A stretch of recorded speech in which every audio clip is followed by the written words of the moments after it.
She was just another passenger boarding the aircraft that morning, blending into the routine shuffle of people dragging carry-ons and balancing paper cups filled with burnt coffee. To the casual observer, she was no different from the middle-aged businessman nervously checking his watch, or the family of four struggling to corral their restless children. She walked with a measured pace, calm, neither rushed nor hesitant. When she reached row 9, she slid gracefully into seat 9F by the window, settling in as if she had done this 1,000 times before. Nobody around her knew that within the next few hours, the entire perception of who she was would shift dramatically, and even the most disciplined fighter pilots in the sky would be forced to acknowledge her presence in a way that none of them could have anticipated. Airplanes have this strange way of making people seem smaller than they are. The cramped space, the hum of the engines, the predictable announcements about fastening seatbelts and keeping tray tables upright, it all levels everyone out, no matter their story.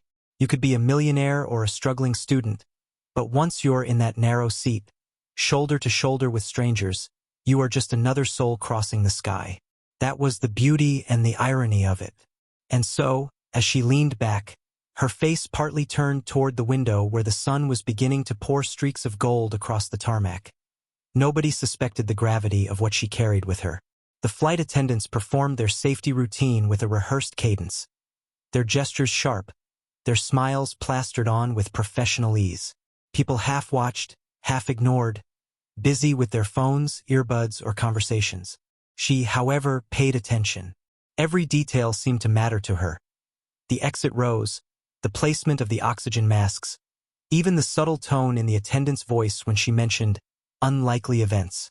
It wasn't paranoia. It was training, the kind of instinct that doesn't turn off just because you're in civilian clothes. The man sitting in 9E, next to her, noticed she carried nothing more than a slim leather bag, far smaller than what most passengers stuffed into the overhead bins.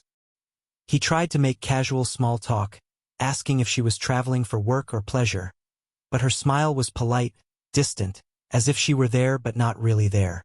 She answered briefly, her words carefully chosen, her voice low and calm, and then she returned to the silence of her thoughts, leaving him to sense there was something more to her than met the eye.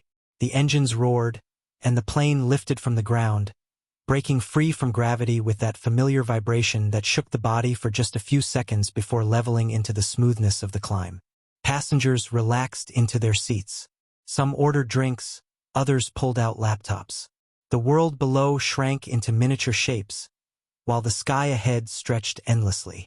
She sat motionless, her eyes still on the horizon, her fingers lightly drumming against the armrest in a rhythm so subtle that only someone studying her closely would notice. It wasn't impatience. It was something deeper, like a song only she could hear. There's something magnetic about a person who carries mystery so naturally. She didn't try to hide. She didn't try to stand out either. She existed in that middle place, where curiosity begins to build in those around her without them knowing why. The flight attendants passed by, asking if she wanted a drink, and she declined with a slight shake of her head. Even that gesture seemed deliberate, as if she had weighed the offer not just for its convenience but for what it might mean in the larger scheme of things. What no one could have imagined was that far above their cruising altitude, in the invisible corridors of classified communication, her presence was already known. Military radar systems tracked every commercial aircraft in the air, but on this particular flight, there was more attention than usual. Not because of the plane itself, but because of her. Somewhere, in a secure control room filled with blinking monitors and voices echoing through headsets, her name, or rather, her call sign, was being spoken with a weight that carried both respect and urgency. At this point, she was still just the quiet woman in seat 9F, the one who blended into the hum of travel. But the truth about her identity was about to slip into the open, and when it did, it would ripple through the ranks of the world's most formidable pilots. They would not see just a passenger. They would see the symbol she represented. The man in 9E couldn't have known, the flight attendants couldn't have guessed, and the rest of the passengers couldn't have cared less. But soon, the sky would shift, the calm routine of flight would fracture, and the young woman's gesture would command the kind of respect that no civilian could ever dream of demanding. And so, As the aircraft steadied into its path across the clouds, everything looked ordinary. But beneath the surface of that ordinary moment, destiny was quietly tightening its grip. The young black woman in seat 9F was about to remind the world, remind even the warriors of the sky, that appearances can deceive, and that authority sometimes hides in the most unassuming places. At 30,000 feet, most passengers fall into the rhythm of flight. Some doze off, heads bobbing awkwardly against seatbacks, while others bury themselves in novels or glowing screens. But for her, the altitude didn't feel like escape or leisure. It felt like a vantage point. From up here, the world seemed both vast and fragile, and every detail mattered. She studied the patterns of clouds as though they were maps, the subtle dips in the plane's trajectory as though they were whispers of something larger. She didn't look nervous. No, nervousness was a human twitch, a leak of uncertainty. What she carried was closer to vigilance, the kind of awareness that comes from having lived through moments where every second meant survival.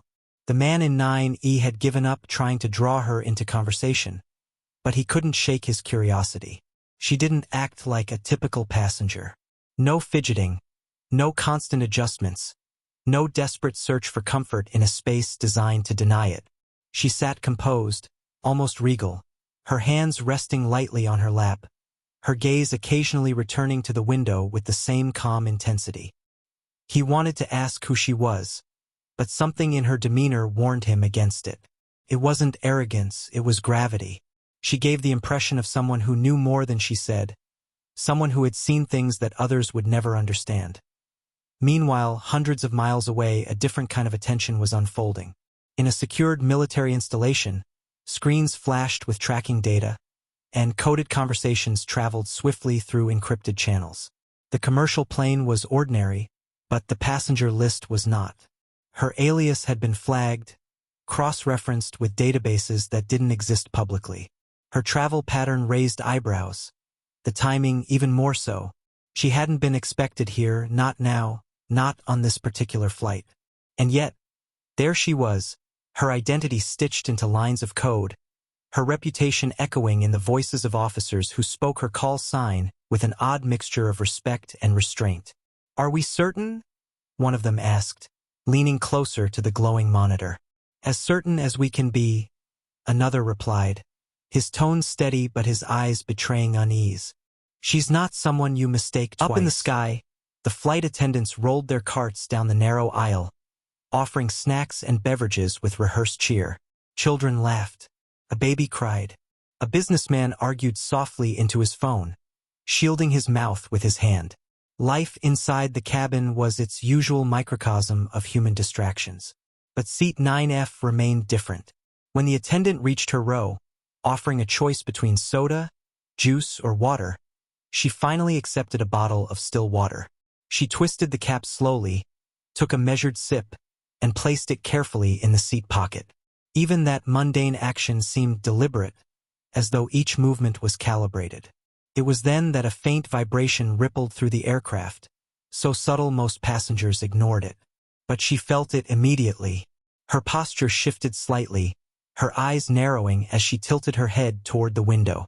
The man beside her noticed it too, though he didn't understand. He followed her gaze, squinting past the glass into the blinding brightness of the sky. First, there was nothing, just clouds, endless clouds, and then a shadow, a shape that moved with impossible speed, cutting across the horizon like a predator circling prey. Her lips curved into the faintest smile, not one of amusement, but of recognition. She knew exactly what it was. An F-22. The stealth fighter glided with surgical precision, its gray body blending almost seamlessly with the sky. To most passengers, if they even noticed it at all, it would seem like a fleeting curiosity, maybe a military exercise or some unusual coincidence. But to her, the sight was confirmation. They had found her. They weren't here for the plane. They weren't here for the passengers. They were here for her. The man in 9E pressed his face closer to the window, trying to understand. "Is that a fighter jet?" he muttered, disbelief coloring his voice. She didn't answer. She didn't need to. Instead, she adjusted her posture, her body aligning as though she were preparing for something. Her fingers tapped once more against the armrest, that same steady rhythm, except now it carried the unmistakable cadence of discipline. It was a signal not for those around her, but for herself, a reminder of who she was, of what she had once commanded. And then it happened. The pilot of the F-22, unseen by most, tilted the jet in a subtle maneuver, a gesture that, to the untrained eye, seemed like nothing more than a flourish of flight. But she understood it. It wasn't random. It was acknowledgement. The jet steadied, holding formation alongside the commercial aircraft. And in that moment, something invisible yet undeniable shifted. Inside the cabin, everything appeared ordinary. Passengers sipped drinks, flipped magazine pages, complained about legroom. But outside, two worlds collided, the civilian routine of flight and the coded language of military respect. She raised her hand slowly, almost imperceptibly, and touched two fingers to her temple before lowering them again. To anyone watching from inside the cabin, it might have seemed like she was brushing hair from her forehead. But to the pilots outside, it was unmistakable. It was her gesture, and it made them stand at attention. In the cockpit of the F-22, the pilot stiffened, his gloved hand tightening on the controls. His voice crackled through the secure channel, low and reverent, confirming visual. It's her. The reply came almost instantly, laced with something rare in the voice of a soldier. Awe. Maintain position. Do not engage. Show respect. The man in 9E shifted in his seat, suddenly aware of an energy in the air he couldn't explain. The young woman remained calm, composed, her eyes still on the horizon. For everyone else, nothing had changed. But for her, and for those watching from the sky, the ordinary flight had transformed into something extraordinary. What had been routine was now history unfolding. The rumor started the way all airplane rumors start, quietly, lazily, in the second hour of cruise when people are bored enough to care about strangers. A teenager by the wing snapped a photo, caught the faint shape of the fighter in the wash of light, and whispered to his brother, who whispered to his mother, who leaned into the aisle to tell the man in 8C, who shook his head like, nah, no way, and then craned his neck anyway. You know how it is. A spark, a little oxygen, and suddenly everyone's got a theory. Military escort. Training exercise. VIP on board. Someone even said witness protection, which made no sense at 30,000 feet, but folks will reach for any story if it lets them feel like part of a moment. The captain came over the intercom with that syrupy comm pilots get trained to use when the sky's a little too interesting. Ladies and gentlemen, we've been advised of routine military operations in the vicinity of our flight path. Nothing to be concerned about. Routine. Sure. He didn't sound worried. Pilots rarely do. But there was a tiny pause before nothing that gave the attentive passengers something to chew on. She caught the pause. She caught everything. Her eyes flicked from the window to the aisle, as if measuring the distance between the world outside and the one inside, deciding which one would ask something of her first. The man in 9E tried again, softly, almost apologetic. That jet. Do they do that often? Not for the reasons you're thinking, she said, and there was no bite in it, just a steady, unshowy certainty, the kind of certainty that makes talkers go quiet. Meanwhile, miles away and a layer deeper into secrecy than commercial radio would ever get, another voice broke through a secure channel, crisp as a clean blade. Confirm. Call sign matches prior operations. Cross-check biometrics negative, no facial pull.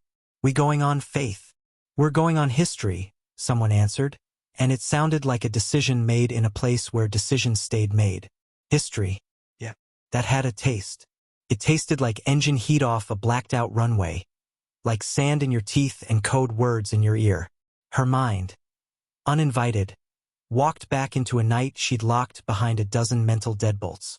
There was a corridor over dark water, an airspace that didn't want to be crossed, a map that changed every time you blinked. She wasn't in a cockpit back then. She was in a flying command post, eyes on 6 screens, voice braided into a dozen frequencies. She wasn't the loudest voice, but when she spoke, pilots listened. Not because of rank. Ranks get you silence, not attention, but because she had that rare gift of making chaos feel navigable. Turn now. Low. Trust me. And they did. One squadron found their way home that night not because the enemy missed, but because she didn't. If you were in those jets, you remembered. You didn't remember her name, not her real one. You remembered the call sign, the cadence, the cool hand on the wheel of the storm. Back in 9F, the cabin was a snow globe, quiet, shaken, flakes of speculation drifting. A flight attendant with a no-nonsense bun came by and asked if everything was all right at the row. The man in 9E said yes. The young woman nodded once. The attendant's eyes lingered a heartbeat longer than usual on 9F. A hiccup of curiosity. Then she moved on. People always think they hide their curiosity better than they do. Outside, the fighter held its place like a loyal shadow. Every so often, the pilot performed a micro-adjustment. The tiniest roll, the faintest dip, movements so disciplined they felt like ritual. The sun caught the canopy just right, and for a flash she saw her own reflection leaning into the sky, as though the glass were a thin membrane between now and then. The gesture she'd given, the 2 fingers to the temple, wasn't standard, not in any manual.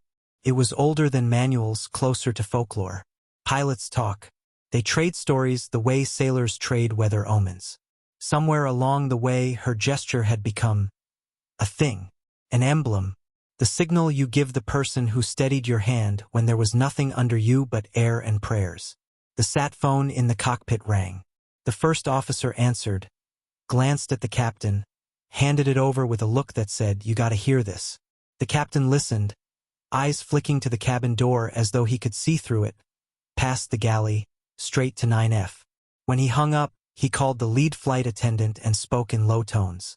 She nodded, then another heartbeat of hesitation. Fine, we're doing this, before she disappeared behind the curtain.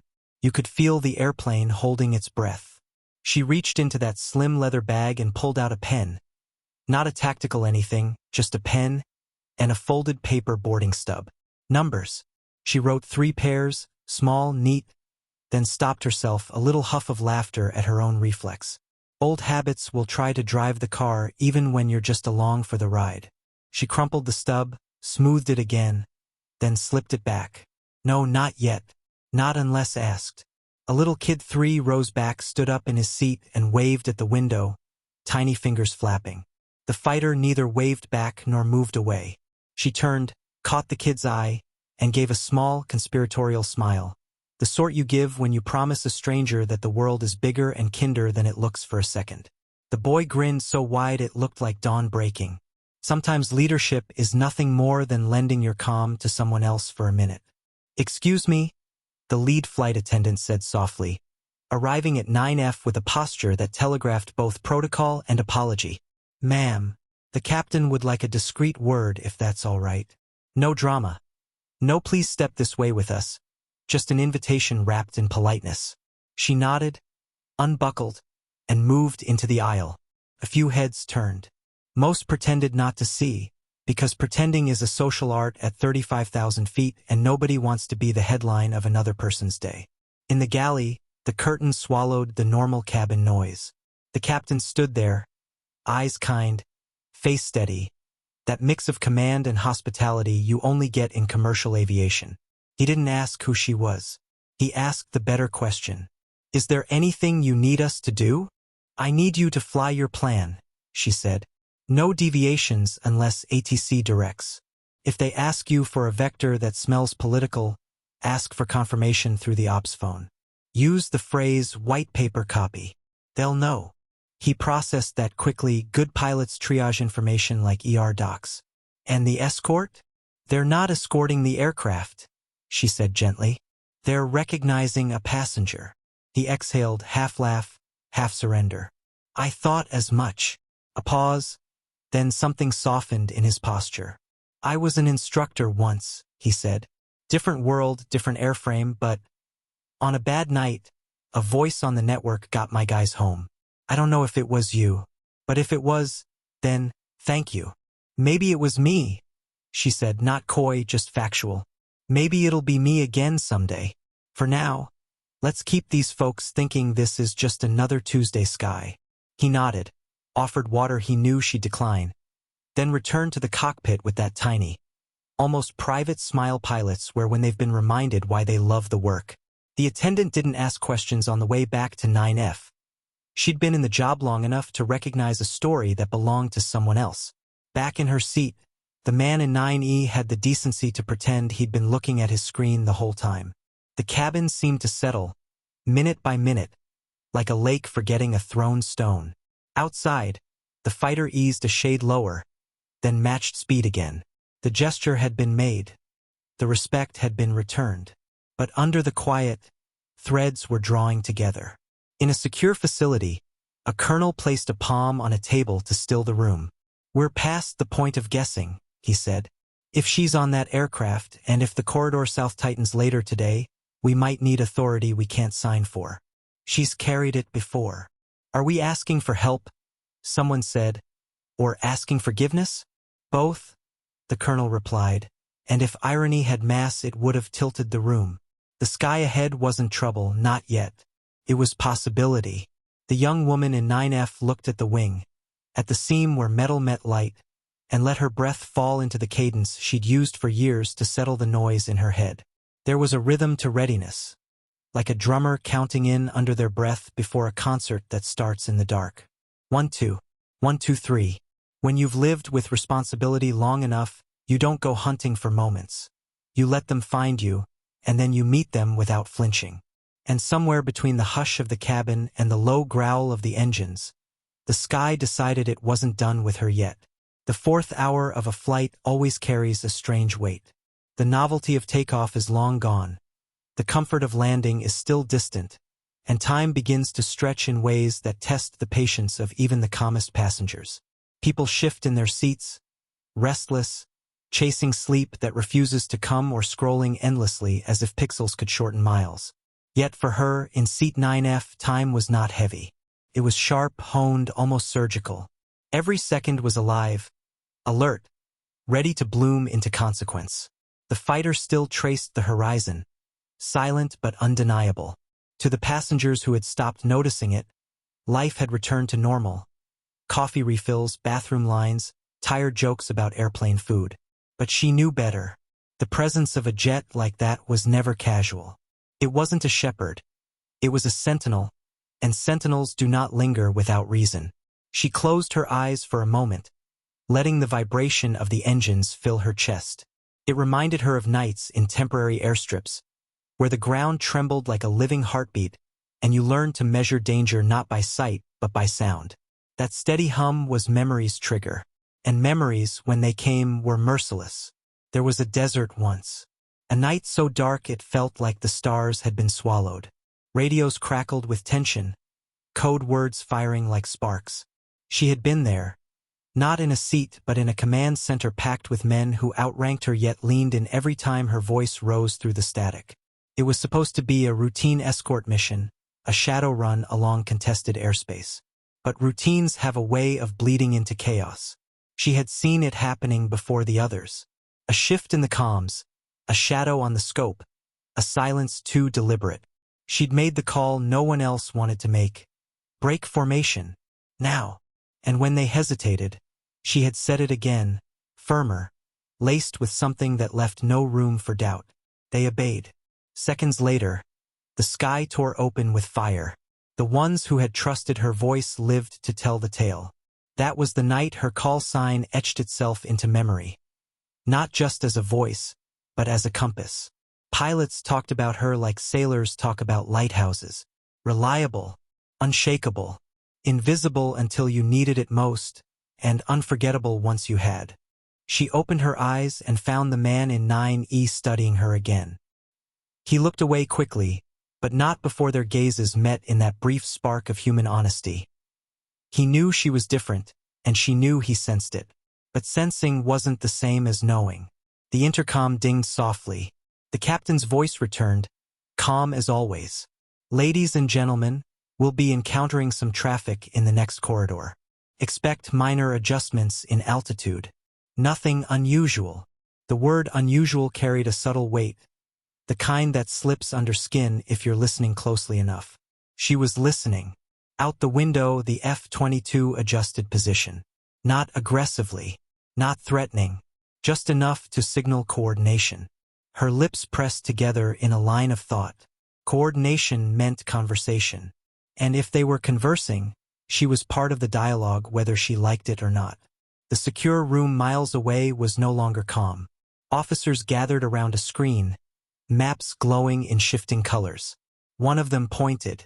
She's about to cross into the corridor. If things escalate, we don't have clearance to intervene. Then we don't intervene, the colonel said, voice clipped. We watch. We learn. If she acts, we follow. The weight of that word, if, hung in the room like smoke. Back on the plane, turbulence flickered through the cabin. A sudden drop that made passengers gasp, clutching armrests. A few muttered curses. One laugh too loud to be genuine. She barely moved.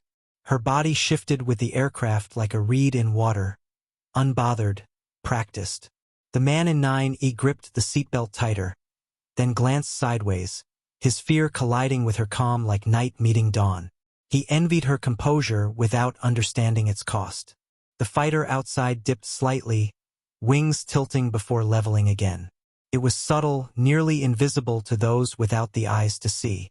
But she saw. She always saw. It was a signal, a question, a reminder.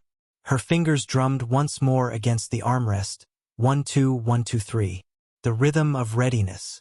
And then, almost absent-mindedly, she let her hand rest on the leather bag at her side. She didn't open it. Didn't need to. Just that touch was enough to anchor her to the present, to remind herself that she was no longer the voice in the command post, no longer the compass of desperate men in the dark. She was a passenger on a commercial flight. Ordinary, disposable, invisible. At least that's what the world wanted to believe. But the sky knew better. The sky always knows. And as the clouds thickened ahead, shading the cabin in silver gloom, the question rose again. Not from the passengers, not from the pilots, not even from the military rooms buzzing with coded chatter, but from the silence within her. How long can the past stay in the past when the sky refuses to forget? Clouds thickened like curtains closing on a stage. The cabin dimmed, soft light bouncing off metal trays and plastic cups. Passengers shifted uneasily, as if the sky itself had leaned in, whispering secrets only some could hear. To most, it was weather. To her, in seat 9F, it was cover, both a gift and a threat. The F-22 moved closer, its silhouette sharper now, no longer a blur in the peripheral but a presence so near she could trace the shape of its wings, the steady poise of its body. Predator in stillness. That closeness was never accidental. Pilots do not waste fuel or risk formation without a reason. She knew that. She had once taught that. The man in 9E finally broke his silence, voice low, edged with a nervous laugh. You ever feel like we're in a movie right now? She didn't smile. Movies end when the credits roll. Real life keeps going after the scene cuts. He blinked at her answer, unsettled by the weight beneath it. She turned back to the window, eyes narrowing at the subtle dip of the fighter's nose. That wasn't routine. That was signal. Somewhere beyond the sealed world of their cabin, two pilots in helmets and gloves spoke in clipped tones. Confirmed gesture recognition. It matches prior reports. Visual confirmed. Standing order is respect, not escort. Unless conditions change. And then, after a pause, but conditions are about to change. Back in the civilian sky, the captain's voice cut in once again. Calm, professional, but the tiny tremor was there if you listened closely. Ladies and gentlemen, we've been advised of traffic deviation ahead. We may need to alter course slightly. Nothing to worry about. Nothing to worry about. The phrase was the white lie of aviation, the spoonful of sugar pilots used to coat steel orders. She caught it, dissected it, and already knew. Traffic deviation. Corridor shift. Someone wanted this aircraft not where it was supposed to be.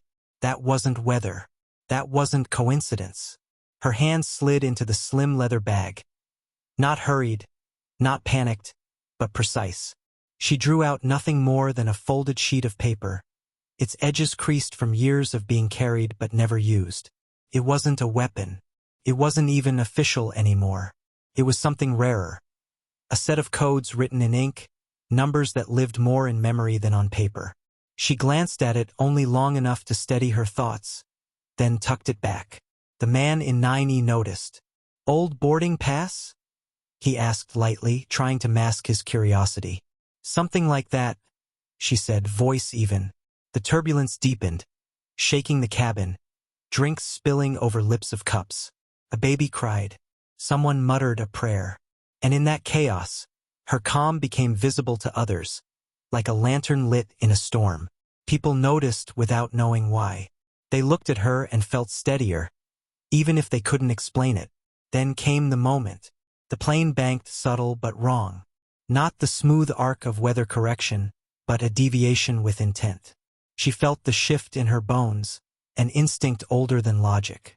She leaned forward, eyes fixed on the wing outside. The F-22 mirrored the move, banking with them, not against them. That told her everything. The commercial jet was being nudged, and the military wasn't stopping it. Her pulse slowed, paradoxically steadying with the realization. This was the first test. Not of the pilots, not of the passengers, but of her. Someone somewhere wanted to know if she would reveal herself. She closed her eyes, counted the rhythm again, 1, 2, 1, 2, 3, and then opened them with the clarity of a decision forming. She hadn't chosen this sky, but this sky had chosen her. And from the way the fighter held formation, waiting like a loyal hound for command, she knew. The question was no longer whether she would act. It was when. The request came dressed as routine, which is how mischief always knocks on a cockpit door. Flight 31, turn right heading 220, descend and maintain flight level 220, traffic flow. The cadence was perfect, the phrasing textbook, the timing inconvenient. Good lies borrow the shape of truth. The captain's hand hovered over the autopilot knob, then stopped. Half a beat, barely a hiccup. Up front, tiny pauses are the difference between obedience and judgment. He keyed the mic, voice steady. Center, 3-1 requests white paper copy on that vector. White paper copy. The phrase she'd given him. A handshake only certain circuits used, the kind of safe word you keep in your pocket for nights when the sky starts dealing from the bottom of the deck. Silence. Not static, not a busted carrier, silence with teeth. 3-1. The frequency finally answered. Vector 220 for flow. Say intentions. The captain didn't answer the question. He asked a better one. Center, verify ops line continuity. Will hold current heading pending white paper copy. In seat 9F, she closed her eyes and listened to the shape of the quiet. You can learn a lot from what a voice refuses to say. The man in 9E pretended to scroll his phone, but his thumb was still. The F-22 outside edged closer by a shade so fine most eyes would have missed it. She didn't. Miles away, the secure room felt smaller. A lieutenant slid a finger along a map, jaw tight. They just got a vector with no white paper reply. Where's it sourced? Asked the colonel. Bounce off a regional relay. Could be center. Could be a sleeve over it. Ghost vector, someone muttered. Not accusation. Diagnosis. The colonel looked at the live feed of the corridor south, the one that had been tightening all morning like a belt 2 notches too far. Who's pushing? Could be state. Could be privatized muscle, the intel chief said. Same fingerprints either way. Actors who make a living when lines blur. The colonel tapped the table once, as if tuning a drum. We don't spook the airliner. We leash our own. If she maneuvers, we let her write the page. Back in the cabin, the turbulence offered cover. 2 bumps, a sway, a chorus of nervous laughter.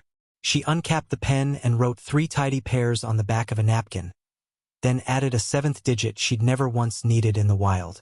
Old protocols slept like guard dogs. If you woke them, you'd better mean it. She folded the napkin and handed it to the lead attendant with a look that said, this isn't drama. This is maintenance. On the napkin, a challenge phrase and an answer, the simplest skeleton of an authentication ritual that predates the slicker toys. A thing you can do with nothing but a voice and discipline. Captain only, she said, soft. The fighter outside flashed a knife-edge tilt, so quick it could have been a trick of light. It wasn't. In the cockpit of the F-22, The pilot's voice was low, almost private. Viper 1 has eyes on Commercial 3-1. Vector request looks dirty. Hold honor posture. A controller replied on the encrypted net. No spoilers. Let them drive. The captain came back on the intercom, syrup and steel blended just so. Folks, we may keep our present course a touch longer while we coordinate with traffic control. Nothing unusual. He left the mic live for a second longer than habit, as if the airplane itself were thinking. The ops phone rang. He answered, listened, said nothing for a full 10 seconds. An eternity at altitude. When he returned it to its cradle, he glanced at the napkin, then at the horizon. He keyed the radio again, voice smooth enough to skate on. Center 3-1 requests Candela check for Corridor Juliet. Your challenge is how many towers? Over. A beat. 2. In seat 9F, she counted them, not because she doubted but because counting is how you tame adrenaline. The voice that came back didn't offer a number. It offered insistence. 3-1. Turn right heading 220. Confirm. Wrong answer. The captain didn't press. He let the wrongness hang in the air where even the liars could smell it, then switched frequencies with polite finality. He called company ops, then a military liaison whose number most commercial pilots never dial. When he hung up, he didn't announce anything. He just kept the nose pointed where it belonged. Sometimes leadership is deciding you'll be boring for 5 more minutes. The man in 9E exhaled like he'd been holding his breath without noticing. So, we're not turning? We're flying the plan, she said. It landed like a benediction. In the secure room, a tech lit up. We've got echo. The injection's not from center. It's from a rented box sitting under their porch light. Smart. Lazy. Smart enough to get caught, the colonel said. Lazy enough to think no one still carries a pocket knife. He didn't look at the big screen when he said it. He looked at a much smaller one. A file that hadn't seen daylight in years. A transcript of a night over dark water. A voice giving courage permission to behave like muscle. The call sign at the bottom wasn't a rank or a title. It was a story. Same cadence, same spine.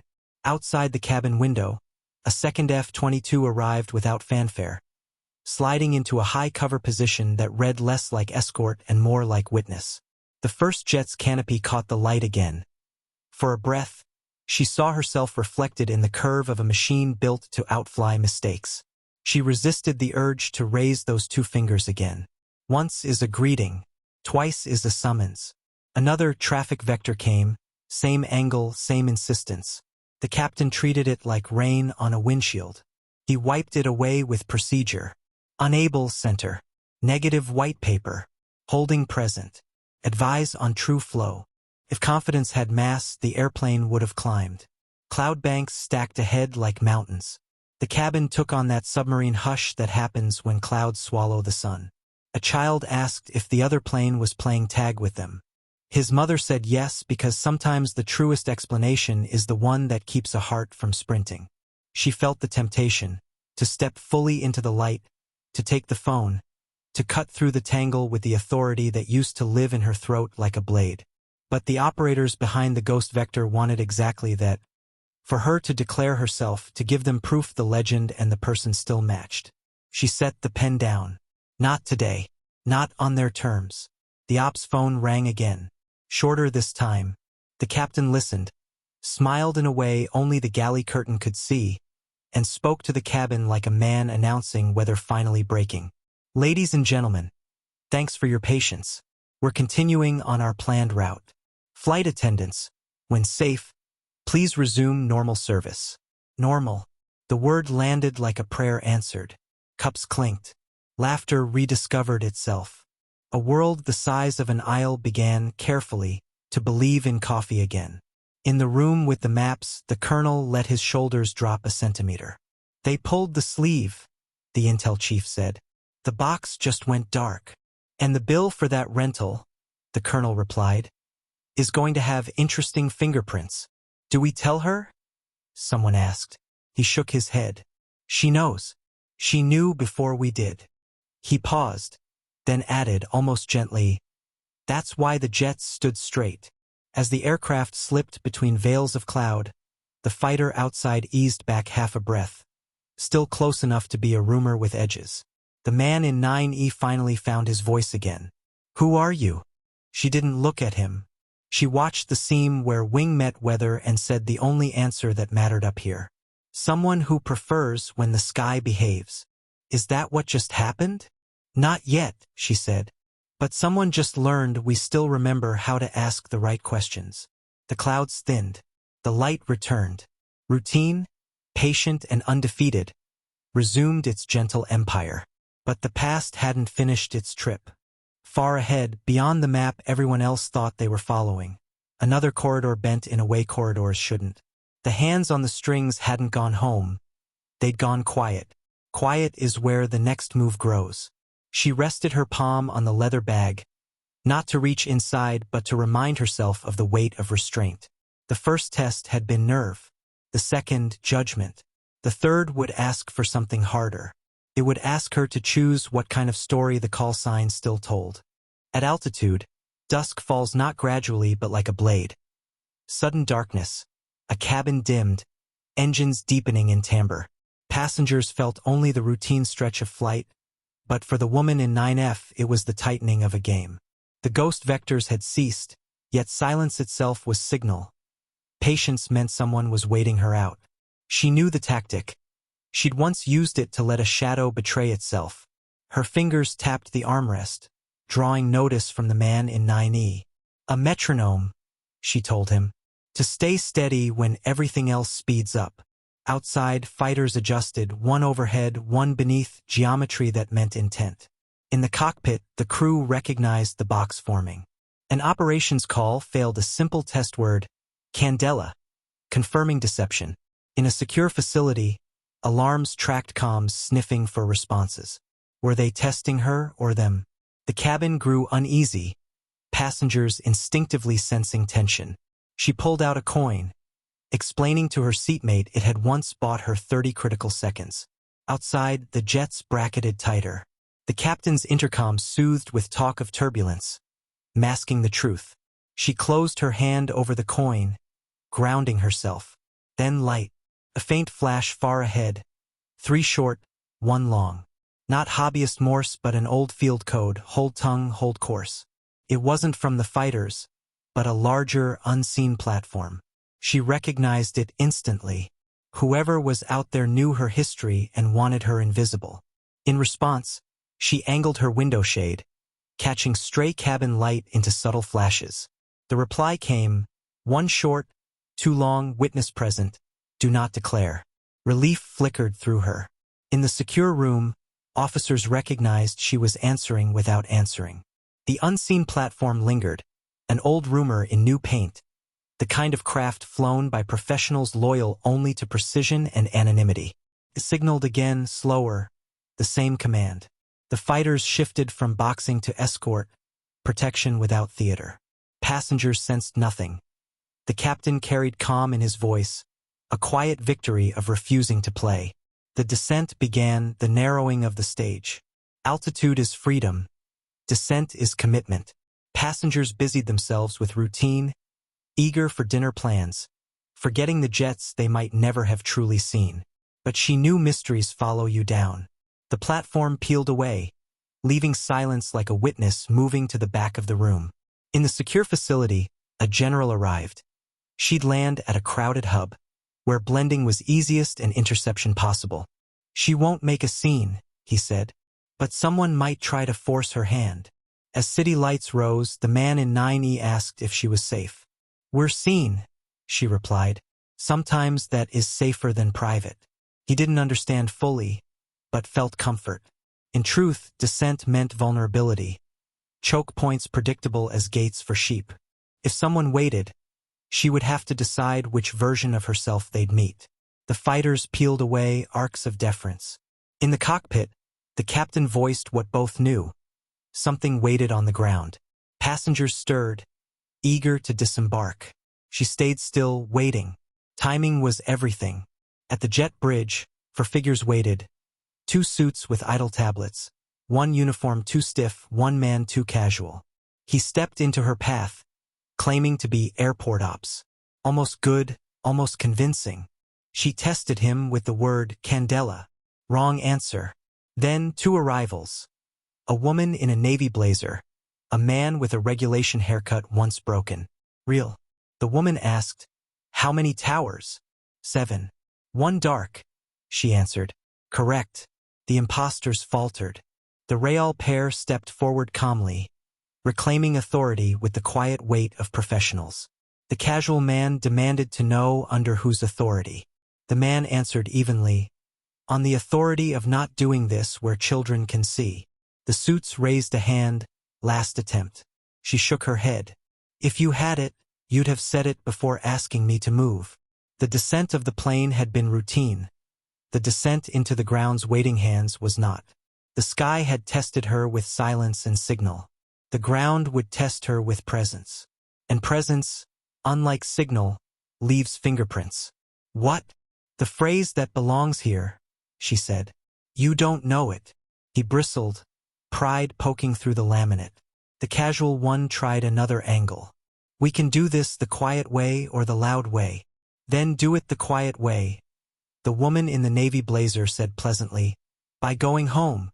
The river of passengers thinned, leaving the jet bridge suddenly too big for the number of people in it. Sound changed, you could hear shoe leather. The world does this for you sometimes when you're about to need room. A golf cart hummed into view at the far mouth of the bridge, driven by a man in a vest with a laminated map tucked into his sleeve. He looked like logistics, which meant he was teeth. Behind him, 2 airport cops ambled with the boneless gait of people who know exactly how long it takes for things to go wrong and budget their energy accordingly. No one jogged. No one posed. The casual one took a measured step sideways and discovered the wall hadn't moved to make space for him. The woman in the blazer didn't approach. She let space do the work.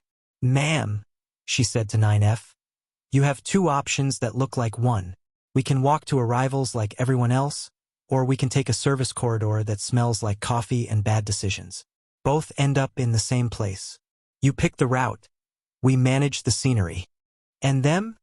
she asked, small tilt of her chin toward the foursome. "They'll never remember which route you took," the man said. "That's the souvenir they earned." She weighed it. Civilians first, cameras second, the veterans of the unseen game third. "Arrivals," she said. "Let the story look like a landing." They moved as a loose constellation, never crowding her, never letting the 4 find a seam. The casual one tried to draft behind a couple with matching backpacks. The man with the regulation haircut put a hand on the cart's rail without looking, and the cart edged to close the gap like choreography. The 2 suits were still reading their tablets for instructions that had been written by someone who assumed no one would answer back. The uniformed one kept his eyes on the floor tiles, measuring. The terminal opened like a held breath released. Vaulted ceiling, glass that turned the night into a mirror full of strangers. The chorus of arrivals. Reunions, calls to rideshares, the music of many languages saying the same 3 things. "I'm here. Where are you? I missed you." Lights stitched the distance into legible lanes. A sign flashed her flight number over a carousel that hadn't started turning. She didn't need baggage. They took the center line, where cameras were plentiful and shadows were shallow. The woman in the blazer spoke without moving her mouth much. "If someone asks you for a signature, say no. If someone says escort, ask them to spell it." The man added, "If anyone touches your elbow, that's their last day touching elbows." She almost smiled.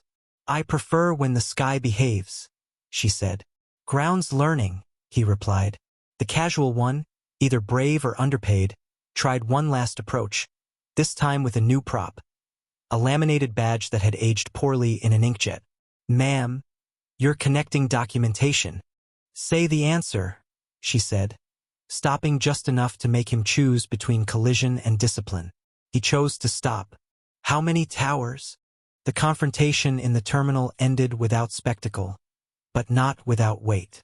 The man who had postured as authority faltered when challenged. His claim of federal matter collapsed under the calm rebuke of another voice and the mirror of his own reflection in the glass. For 5 long seconds, he had a chance to withdraw with dignity. He failed.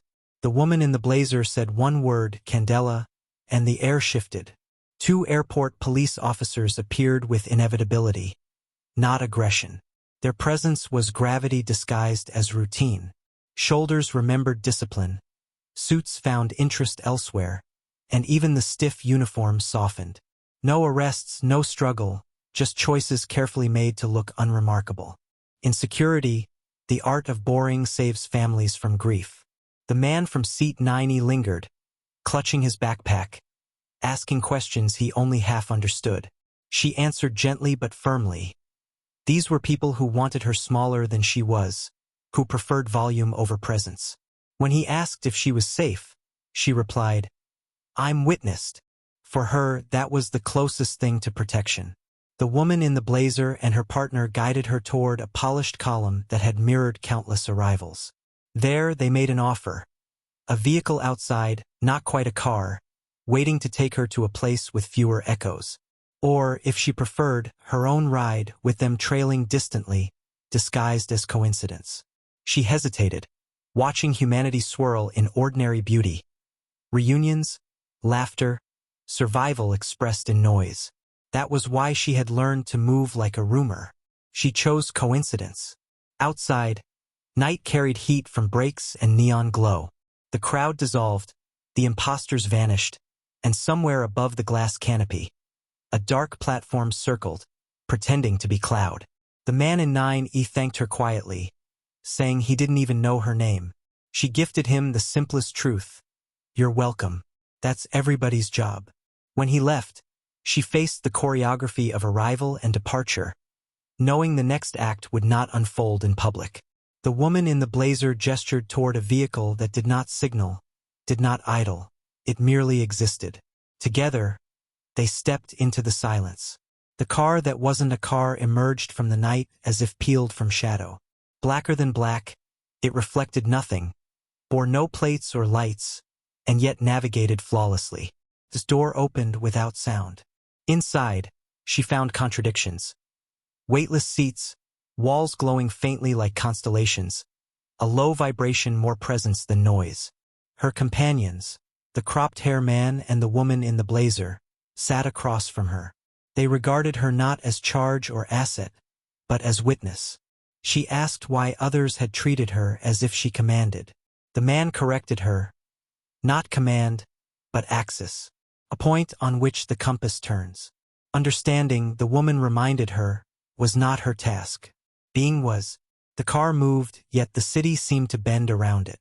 Streets blurred like pages turning too fast. She asked if she was now a target. "Targets can be destroyed," the man replied. "You are not a target. You are the battlefield."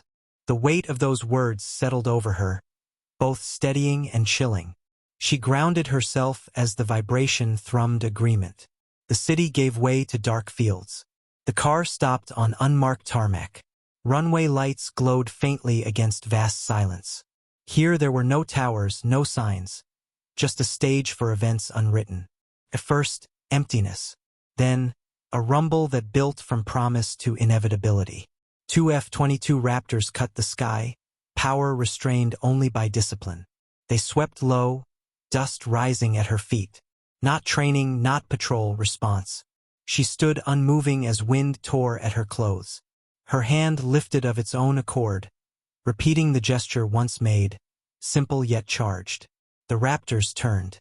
They banked in unison, aligned nose to nose, holding a formation with no tactical sense. It was reverence, not maneuver. Engines thundered, but their violence had become tribute. They were not weapons, they were soldiers saluting. The unseen crews watching whispered disbelief. Machines built for destruction had transformed into instruments of respect at a single human gesture. She lowered her arm. The Raptors held a heartbeat longer, then soared upward, thunder receding into night like a vow. Her escorts had left the vehicle, but spoke no words. None were needed. The truth was written in the sky. She was no longer just a passenger from seat 9F. She had become the gesture itself, the axis on which steel and fire bent willingly. The night closed again but changed. Even the stars seemed subtly rearranged, as though they too had acknowledged the presence of something greater than rank, greater than order. something that could make power kneel.